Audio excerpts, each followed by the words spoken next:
আসসালামু আলাইকুম রহমতুল্লাহ। আমি মাসুমস ম্যাথের পক্ষ থেকে সবাইকে আন্তরিক শুভেচ্ছা। আশা করি আল্লাহর রহমতে তোমরা সবাই সুস্থ আছো। সর্বপ্রথম শুকরিয়া জ্ঞাপন করি মহান আল্লাহ তাআলার দরবারে, যিনি আমাকে সুস্থ রেখে তোমাদের সামনে উপস্থিত করেছেন। আজকে আমি তোমাদের সামনে হাজির হয়েছি এসএসসি 2021 সালের পরীক্ষার্থীদের তৃতীয় সপ্তাহের জীববিজ্ঞান অ্যাসাইনমেন্টের সলিউশন নিয়ে। এটি তোমাদের জীববিজ্ঞানের দ্বিতীয় অ্যাসাইনমেন্ট। তো এই অ্যাসাইনমেন্টটা তোমাদের দিয়েছে তোমাদের বোর্ড বইয়ের দ্বিতীয় অধ্যায় থেকে। তো তোমাদের অ্যাসাইনমেন্টের যে কোশ্চেনটা, এই কোশ্চেনটার মধ্যে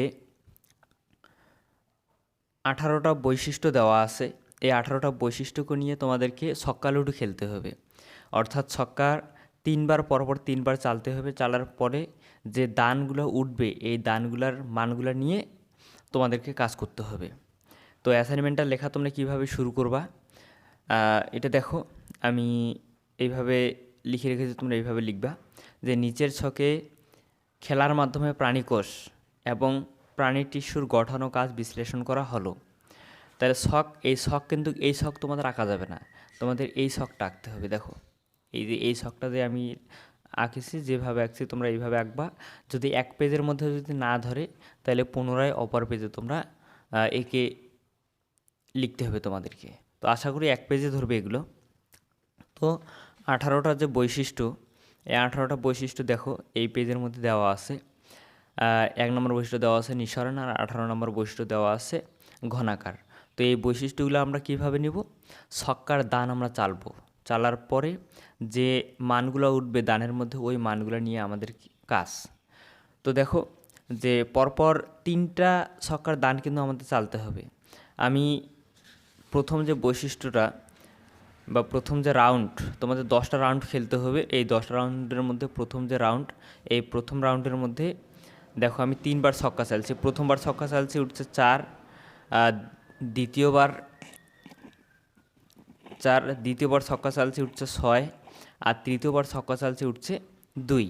এখন দেখো 4 নাম্বার যে উঠছে, 4 নাম্বারের বৈশিষ্ট্য কী আছে?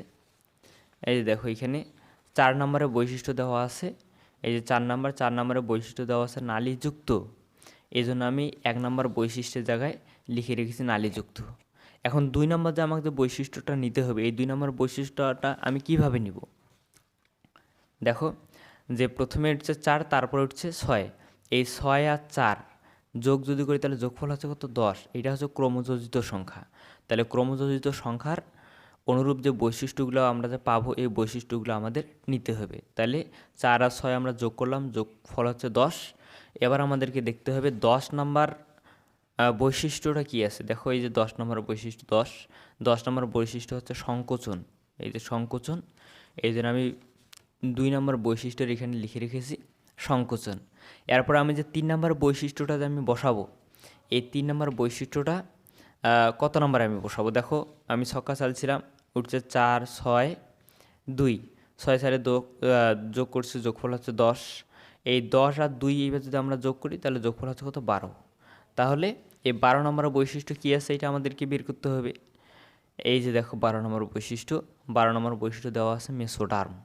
এই জন্য আমি প্রথম রাউন্ডের যে 3 নম্বর বৈশিষ্ট্য, এই 3 নম্বর বৈশিষ্ট্যটা লিখে রেখেছি মেসোডার্ম। এখন বৈশিষ্ট্য 1 হচ্ছে নালীযুক্ত, বৈশিষ্ট্য 2 হচ্ছে সংকোচন এবং বৈশিষ্ট্য 3 হচ্ছে মেসোডার্ম। এই 3টা বৈশিষ্ট্য কোন কোষের মধ্যে পাওয়া যায় বা কোন টিস্যুর মধ্যে পাওয়া যায়, এইটা আমাদেরকে নির্ণয় করতে হবে। এবং ওই নির্ণয়কৃত টিস্যু বা পেশিটা আমাদেরকে বসাইতে হবে, বলো তো আমি কে। তাহলে দেখো এখানে আমি লিখে রেখেছি পেশি টিস্যু। রাউন্ড 1-এ যে আমি 3টা যে বৈশিষ্ট্য পাইছি, একটা হচ্ছে নালীযুক্ত, সংকোচন আর মেসোডার্ম। এই 3টা বৈশিষ্ট্যই আছে পেশি টিস্যুতে, এই জন্য আমি এখানে লিখে রেখেছি পেশি টিস্যু।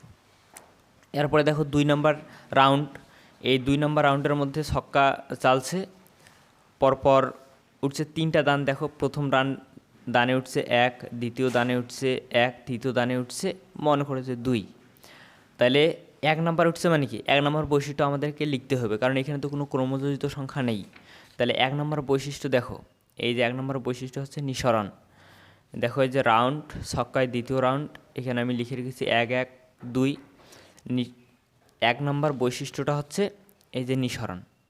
এই জন্য আমি দ্বিতীয় রাউন্ডের প্রথম যে বৈশিষ্ট্য, এই প্রথম বৈশিষ্ট্যর এখানে লিখে রেখেছি নিঃসরণ। এরপরে দেখো এই 1 আর 1 যদি আমরা যোগ যদি করি তাহলে যোগফল হচ্ছে কত? 2। কারণ ক্রমযোজিত সংখ্যা প্রথম এবং দ্বিতীয় সংখ্যা হচ্ছে যোগ করলে যে সংখ্যা আমরা পাবো সেটাই হচ্ছে ক্রমযোজিত সংখ্যা। তাহলে 2 নম্বর বৈশিষ্ট্য কি আছে? এই দেখো 2 নম্বর বৈশিষ্ট্য দেওয়া আছে শোষণ। এই জন্য দেখো রাউন্ড 2 আর 2 নম্বর বৈশিষ্ট্য আমি লিখে রেখেছি শোষণ। এরপর 3 নম্বর যে বৈশিষ্ট্যটা আমি লিখব, দেখো 3 নম্বর দান উঠেছে কত? 2। তাহলে এইখানে যে আমি যে ক্রমযোজিত সংখ্যাটা যে পাইলাম 2, এই 2 এর সাথে এটা যোগ করতে হবে। তাহলে যোগফল কত হচ্ছে? 2 আর 2 যোগ করলে কত হচ্ছে? 4। তাহলে 4 নম্বর বৈশিষ্ট্য কি আছে? এই যে দেখো 4 নম্বর বৈশিষ্ট্য দেওয়া আছে কি? নালীযুক্ত। এখন নালীযুক্ত, এই যে দেখো যে 2 নম্বর রাউন্ডের 3 নম্বর বৈশিষ্ট্য হচ্ছে কি? নালীযুক্ত। তাহলে নিঃসরণ, শোষণ এবং নালীযুক্ত কোন তন্ত্র বা কোন পেশি বা কোন টিস্যুর মধ্যে আছে? এটা হচ্ছে পরিপাকতন্ত্রের মধ্যে আছে। এই জন্য এখানে আমি লিখে রেখেছি পরিপাকতন্ত্র। তো এভাবে আমি 3 নম্বর, 4 নম্বর, 5 নম্বর, 6 নম্বর, 7 নম্বর, 8 নম্বর, 9 নম্বর, 10 নম্বর এভাবে আমি 10টা রাউন্ড খেলেছি। এই 10টা রাউন্ডের মধ্যে আমি যে মানগুলা পাইছি, এই মানগুলা আমি তোমাদেরকে যেভাবে একটু বুঝাই দিলাম, এইভাবে তোমাদেরকে ছক্কা লুডোতে খেলতে হবে। খেলে যে মানগুলো তোমরা পাবা, এই মানগুলো এইভাবে বসাইতে হবে। এবং বলো তো আমি কে জায়গায় যে টিস্যু বা যে পেশির বৈশিষ্ট্যগুলো এখানে মিলবে, সে টিস্যু বা সে পেশিগুলোর নাম তোমাদের লিখতে হবে। এই টিস্যু বা পেশিগুলোর নাম তোমরা পাবা তোমাদের বোর্ড বইয়ের 33 পৃষ্ঠা থেকে 42 পৃষ্ঠার মধ্যে পাবা, এবং বৈশিষ্ট্যগুলো ওইখানে পাবা। এটা তোমাদের অ্যাসাইনমেন্টে উল্লেখ করে দেওয়া আছে। তবে শুধুমাত্র তোমাদের এই ছকটা তোমাদেরকে অ্যাসাইনমেন্টের পাতায় তুলতে হবে। এই ছকটা অ্যাসাইনমেন্টের পাতায় তোমাদের তোলার কোনো প্রয়োজন নেই। দেখো এখানে ছকটার উপরে কিন্তু লেখা আছে যে এটা বৈশিষ্ট্যের ছক। এইটা উপরে লেখা আছে অ্যাসাইনমেন্টের মধ্যে এই তালিকা ওঠানোর প্রয়োজন নেই। এই জন্য এটা তোমাদেরকে উঠানোর দরকার নেই, তোমরা শুধু এইটা লিখবা। এটা আঁকবা কীভাবে অ্যাসাইনমেন্টের পাতায়? দেখো এটা প্রথমে তোমরা এইটা লিখবা। এই যে নিচের ছকে খেলার মাধ্যমে প্রাণীকোষ এবং প্রাণী টিস্যুর গঠন ও কাজ বিশ্লেষণ করা হলো। তারপরে এই ছকটা আঁকবা, এই ছকটা এইখান থেকে শুরু করে এই পর্যন্ত আঁকবা। আশা করি তোমরা বুঝতে পেরেছ। যদি না বুঝে থাকো বা কোনো ধরনের যদি সমস্যা থেকে থাকে, তাহলে তোমরা এই ভিডিওর কমেন্ট সেকশনে গিয়ে কমেন্ট করে জানাও। ইনশাআল্লাহ সবার কমেন্টের উত্তর দেওয়ার আমি চেষ্টা করব। আল্লাহর রহমতে সবাই সুস্থ থাকবে, ভালো থাকবে। আজকে এখানেই ক্লাস শেষ করলাম। আসসালামু আলাইকুম ওয়া রাহমাতুল্লাহ।